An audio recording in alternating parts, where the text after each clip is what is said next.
been to the Biden cages. For 4 years, Democrats went on and on and on. The corrupt corporate media went on and on and on about kids in cages. You couldn't turn on the evening news without hearing kids in cages. What they didn't tell you is Barack Obama built those cages, and today under Joe Biden, the cages are bigger and they're more full than they were before. Mr. President, every Democrat who stood up and lamented kids in cages in the House of Representatives, Representative Ocasio-Cortez has a famous photo of her grasping her head by the kids in cages. Well, I'm going to give a simple challenge for Representative Ocasio-Cortez and for every Democrat in this body. Go see the Biden cages with your own eyes. I've seen them, the Donna tent facility with over 4,000 people, with little boys and little girls on top of each other. Just a couple of weeks ago when I was in the Rio Grande Valley, the rate of COVID positivity in the Biden cages was over 22%. And all the Democrats who talked about this, if they don't go, if they don't denounce the Biden cages, then they're telling you that they're hypocrites, that they didn't believe it when they said it, that they didn't care about it when they said it, that it was all politics. It wasn't about their kids. Why does Joe Biden refuse to go to the Rio Grande Valley? Because if he goes, the TV cameras will come with him. Why does Kamala Harris, who's supposed to be the border czar, she's supposed to be in charge of this, why won't she go to the Rio Grande Valley? Because if she went, the TV cameras would come and would show the Biden cages. And the Democrats are counting on the corrupt corporate media to suddenly say, nothing to see here. 15,000 Haitians under a bridge in Del Rio, nothing to see here. Anyone want to know what Joe Biden's favorite ice cream flavor is? That's the news. Never mind 1.2 million illegal immigrants. Never mind when I took 19 senators down to the border, we went out on the river and saw a man floating dead in the river who died trying to cross illegally. Never mind the South Texas farmers and ranchers, the moms who told me, I won't let my teenage kids go out on our ranch without being armed with a loaded firearm, because there's so many human traffickers and narcotics traffickers that it's dangerous for them to go out on their own ranch. Never mind the South Texas farmers and ranchers who told me at round tables how tired they are of going out and finding dead bodies. You want to understand what's happening? Say there's no crisis? Come to Brooks County. I invite every Democrat here to Brooks County. Brooks County in South Texas, it's just north of the border. Brooks County, over and over and over again, they're dead bodies of illegal immigrants. The traffickers who are bringing them in, they're not nice guys. They're not humanitarians. They don't give a damn. That means if one of the illegal immigrants is a pregnant woman, is a young child, is elderly, is sick, they just abandon them. They leave them in the rough terrain, in the summer heat, and over again. The farmers and ranchers encounter dead bodies on their property where the traffickers have abandoned them. Mr. President, I ask you, is that humane? Is that compassionate, the Joe Biden and Kamala Harris policy that encourages, that puts people in harm's way and results in people dying? When we were down on the border, we saw a young girl who had been gang raped by the human traffickers who had brought her to America. The rate of sexual assault is staggering, particularly among the girls and young women. So much so that a significant percentage of young women, before they take the harrowing trip with the traffickers, will implant a birth control because they know the odds of their being sexually assaulted are so great. And I'll tell you, as I was doing the roundtables, one of the things I saw also was the colored wristbands. So the traffickers are global cartels. The criminals, they're vicious criminals. They charge anyone, a young man, a young woman, a little boy, a little girl, thousands of dollars, anywhere from $3,000, $4,000, $6,000, $7,000, $8,000 to cross into the United States. By the way, do you know there's 100% operational control on the border? 100% on the southern side. Nobody crosses the border without the cartel's permission. If you do, they will kill you. Every person who crosses the border does so after paying the cartels, because you will be killed otherwise. But often when they come, they'll cross and they'll end up at a stash house. I've been to those stash houses. I've been out on the midnight patrols with the Border Patrol. You go into those stash houses, and they're colored wristbands that they put on the illegal immigrants. And the colors correspond to how many thousands of dollars they paid and how many thousands of dollars more they owe. Often when they get here, the cartels will say, "Thank you for your X thousand dollars, we want Y thousand more." Tragically, it is at those stash houses in the United States where many of the sexual assaults occur. And so these immigrants, many of whom are young children, teenage children, when they get here, the Biden administration delivers them to their final destination. Joe Biden and Kamala Harris and their administration are the last mile of the human trafficking network.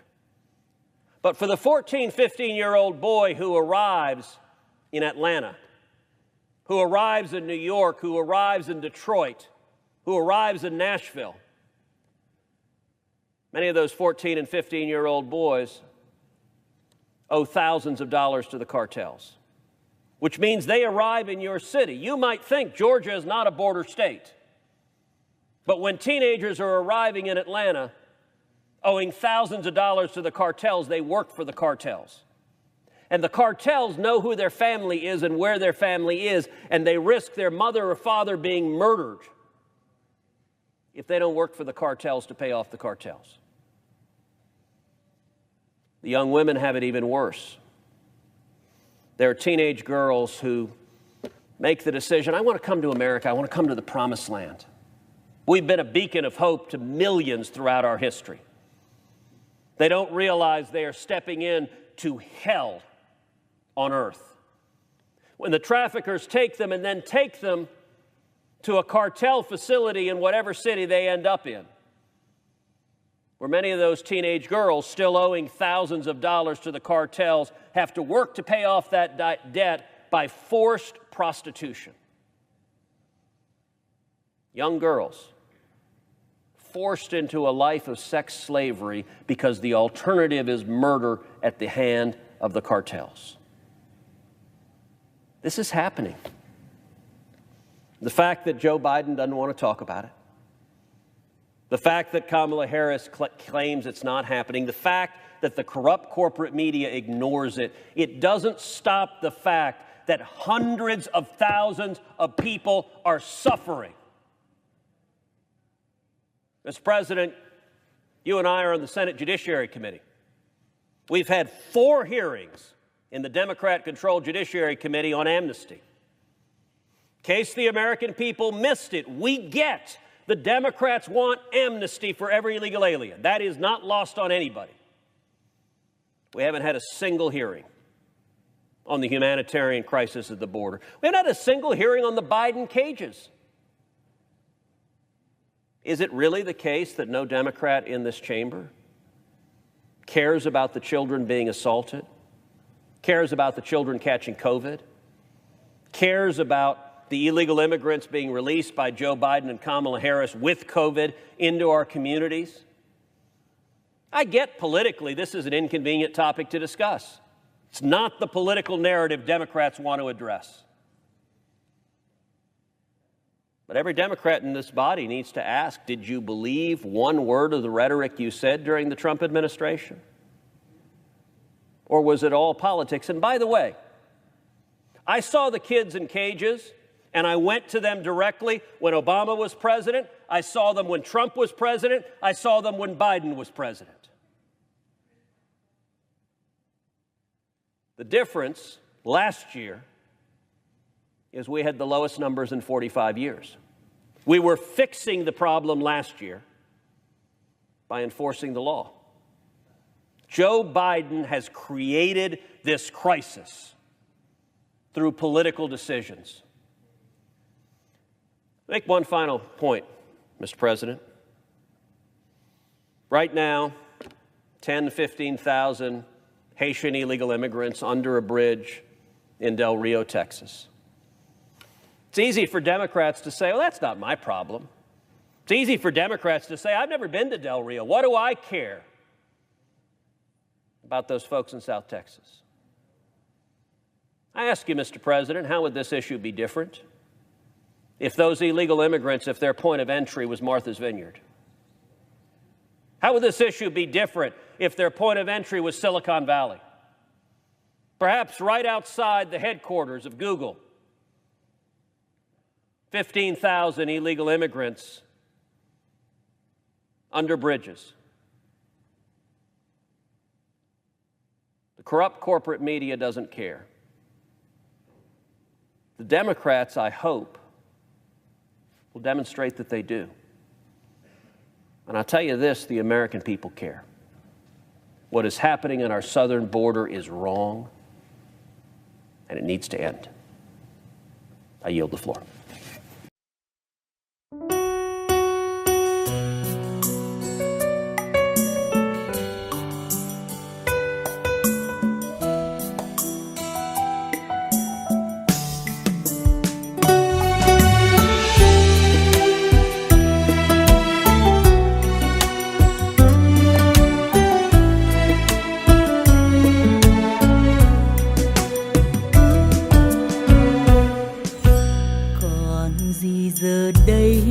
Sao nhớ thương đầy vơi, mộng tình còn trong tim hay chết theo ngày tháng, còn mãi nhớ hôm nào lời chào nhau ban đầu, ai nỡ quên tình nhau.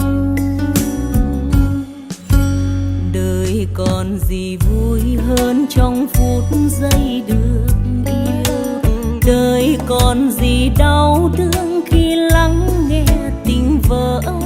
Vì đã chót yêu rồi thì xin ghi đôi lời, dù xa cách phương trời.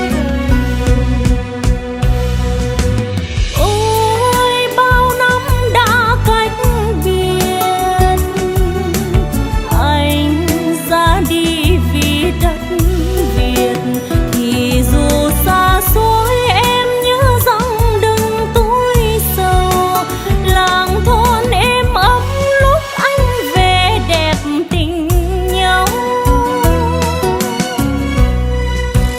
Vài lời gửi cho anh em viết nên bài ca, kỷ niệm một đêm mưa, đêm cuối 3 ngày phép, ngồi thức suốt canh dài, thầm ghi câu sum vầy lòng thương nhớ vơi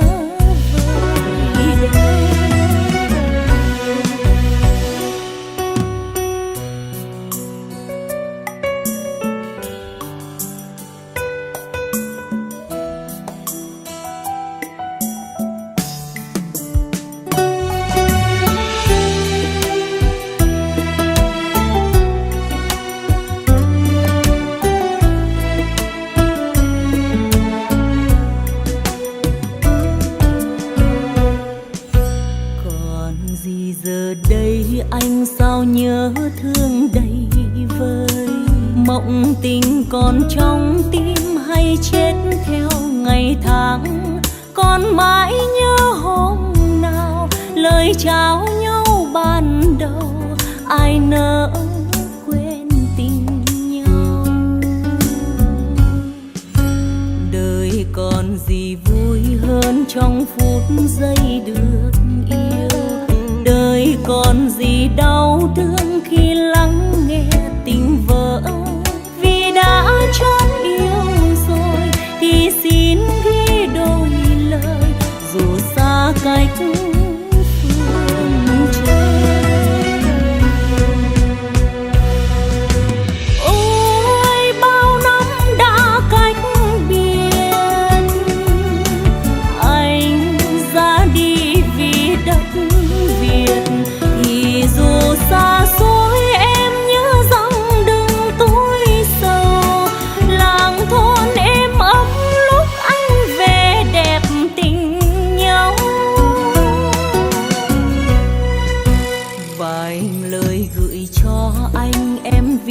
nên bài ca kỷ niệm một đêm bữa đêm cuối 3 ngày phép ngồi thức suốt canh